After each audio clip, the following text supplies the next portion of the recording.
Assalamualaikum warahmatullahi wabarakatuh.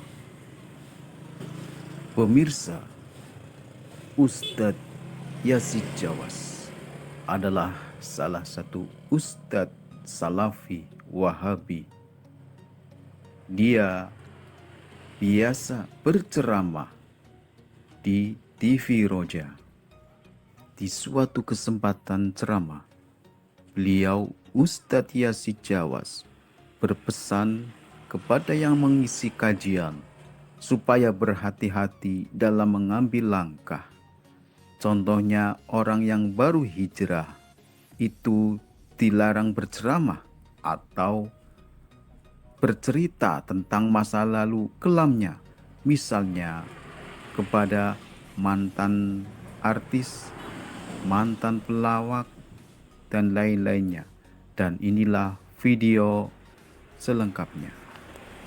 Mantan penyanyi, mantan pelawak, mantan ini, dia tobat, disuruh tobat, belajar, bukan kemudian dia angkat suruh ceramah.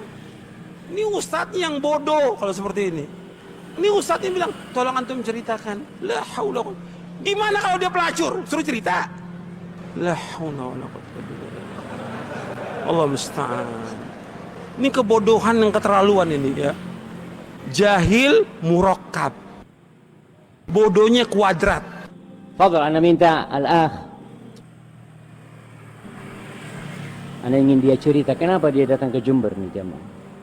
Fadhal Kautsar. Masya Allah. Antum bisa cerita kenapa antum datang ke sini? Ada apa sebenarnya di sini? Assalamualaikum warahmatullahi wabarakatuh.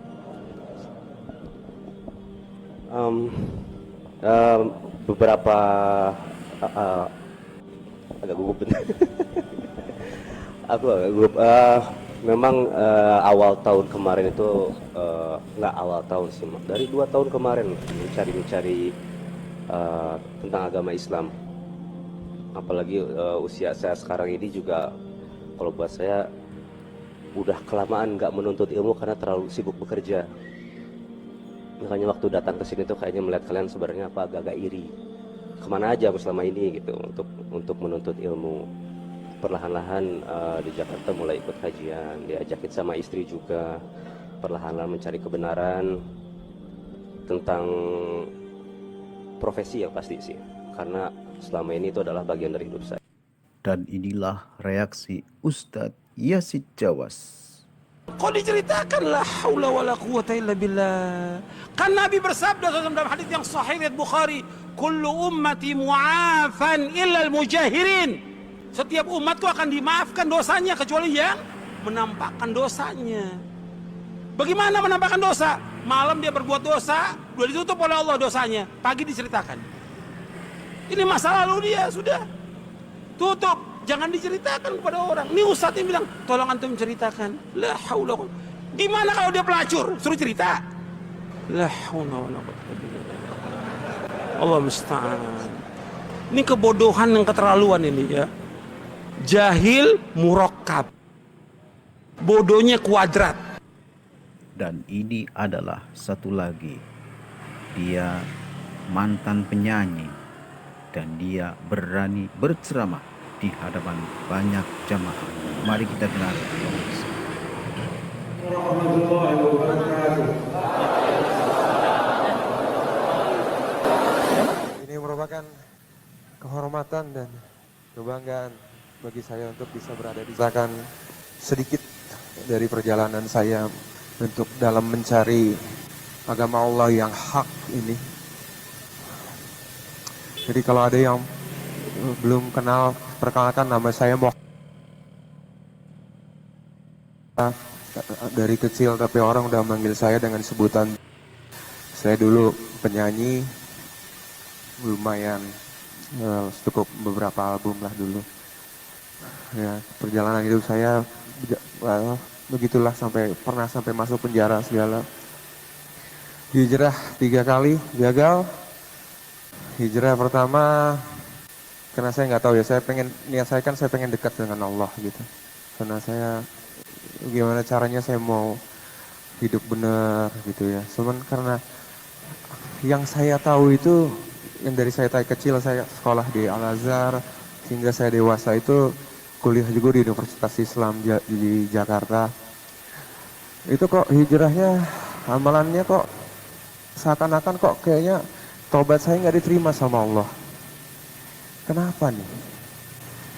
Lalu saya berpikir, apa jangan-jangan bukan Islam yang agama yang Allah ridhoi? Karena saya Islam dari orang tua saya Islam, dari bapak saya yang Islam. Bapak saya Islam karena bapaknya Islam.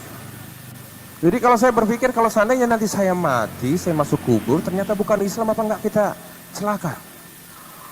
Mau nggak mau akhirnya saya berpikir saya cari gimana. Tapi yang saya tahu bahwa yang agama Samawi yang turun dari langit itu sebenarnya ada 3, Yahudi, Nasrani, dan Islam. Ini dari antara ketiga ini mana nih agama Allah yang Allah ridho?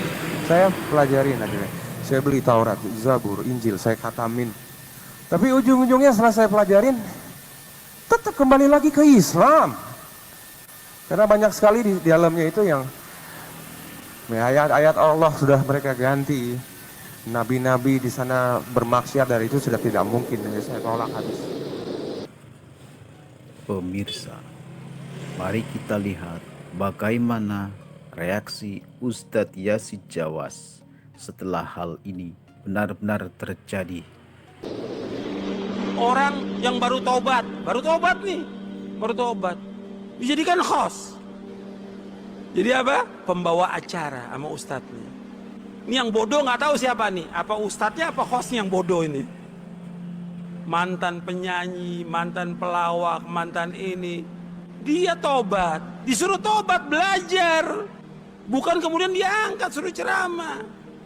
Ini ustadznya yang bodoh kalau seperti ini.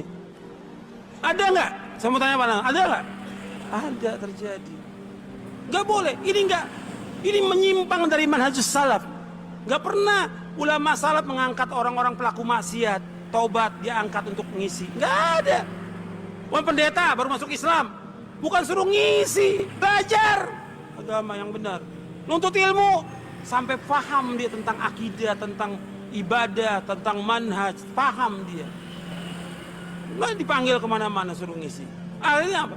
Ilmunya dia yang dulu yang disampaikan kepada umat Islam. Yang ada apa? Syubuhat semuanya. Bukan ilmu. Nggak boleh dalam Islam. Orang pelaku dosa dan maksiat disuruh oleh Allah untuk apa? Tobat. Dan disembunyikan perbuatan dosanya, bukan diceritakan. Si Ustadz bilang, coba deh antum tolong ceritakan. Kemana aja selama ini gitu untuk menuntut ilmu. Perlahan-lahan di Jakarta mulai ikut kajian, diajakin sama istri juga, perlahan-lahan mencari kebenaran tentang profesi yang pasti sih, karena selama ini itu adalah bagian dari hidup saya. Kok diceritakan la haula wala quwata illa billah. Kan Nabi bersabda dalam hadis yang sahih riwayat Bukhari, kullu ummati mu'afan illa al-mujahirin. Setiap umatku akan dimaafkan dosanya kecuali yang menampakkan dosanya. Bagaimana menampakkan dosa? Malam dia berbuat dosa, sudah ditutup oleh Allah dosanya. Pagi diceritakan. Ini masa lalu dia sudah tutup. Jangan diceritakan kepada orang. Ini ustadznya bilang, tolong antum ceritakan. La haula. Gimana kalau dia pelacur? Suruh cerita. La haula wala quwwata illa billah. Allah musta'an. Ini kebodohan yang keterlaluan ini ya. Jahil murakkab. Bodohnya kuadrat.